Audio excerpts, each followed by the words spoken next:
పొత్తు పెట్టుకుని మరీ చంపుతారా? నీకేంట్రా తాడు పక్కన లేనివాడి ఎలాగైనా బతుకుతావు? రేయ్ కానీ మేము ఇక్కడే బతకరా? రేయ్ మా కష్టాలు నీకేం తెలుసా? కష్టాలా? ఏం తెలుసు? కష్టాలా ఏంట్రా అన్నావ్? అవి కష్టాలరా? ఖరీదైన బైకులు తిరుగుతూ ఏసీ రూమ్ లో ఉంటూ వేల రూపాయలు గుడ్డలు డిజైనర్ గుడ్లు వేసుకుని తిరుగుతూ రోజుకి 1000 రూపాయలు ఖర్చు పెట్టే నీకు కష్టాల గురించి మాట్లాడే హక్కు లేదు. కష్టాలు ఎలా ఉంటాయి, నిజ జీవితంలో కష్టాలు ఎలా ఉంటాయి నేను చెప్తాను, నువ్వు విను. ఈ రోజు నువ్వు స్కూల్కి వెళ్ళాలంటే 4 కిలోమీటర్లు, 4 కిలోమీటర్లు, రోజుకి 8 కిలోమీటర్లు నడవాలన్న సంగతి నీకు తెలుసా? నాకు తెలుసు. అన్నం అంటే జొన్నన్నం తినాలని, వరన్నం 6 నెలలకి వండుకుంటారని, పరమాన్నం వండినప్పుడే పండుగ అంటారన్న విషయం నీకు తెలుసా? నాకు తెలుసు. ఆడుకోవాల్సిన పశు వయసులో సరైన వైద్యం అందక బిడ్డలు చనిపోతారన్న విషయం నీకు తెలుసా? ఆకలేస్తే నేల వైపు, దాహం వేస్తే ఆకాశం వైపు చూసే మనుషులు ఇంకా బతుకున్నారు ఈ సమాజంలో. నువ్వు బతుకున్న ఈ సమాజం ఉన్నారని ఇంకా తెలుసా నీకు?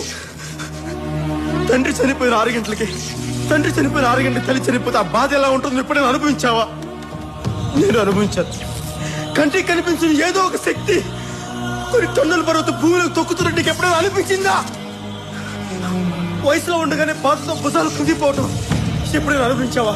నువ్వెప్పుడైనా అనుభవించావా? మనకి సమాజంలో బతకడానికి మన దగ్గర ఉన్న పేరు, మన దగ్గర ఉన్న అధికారం, మన శక్తి ఏది సరిపోదు. ఈ జనం మధ్య బతకలే, దూరంగా పారిపోవాలి నీకు ఎప్పుడైనా అనిపించిందా? అడవి నీకు ఎప్పుడైనా అమ్మలా కనిపించిందా?